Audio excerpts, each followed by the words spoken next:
là một trong những thiết kế mới của bên em. Nếu mà chị nào vô mình thích đơn giản nhưng mà vẫn muốn sang á, thì tham khảo cái mã này giúp em nha. Từ M cho tới 3XL nha các chị, 75 cân quay đầu là có size.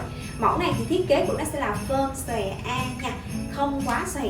Đó là các chị thấy là cái dáng váy khi mà em mặc lên đó nó chỉ hơi dáng lại một tí thôi, chứ nó không có xòe to lắm đâu. Nên các chị mặc nhìn rất là gọn dáng, nhìn cái dáng người của mình nó rất là thanh mảnh các chị ha. Đặc biệt á, là cái phần trên váy của đầm sẽ được xếp ly nha các chị ơi.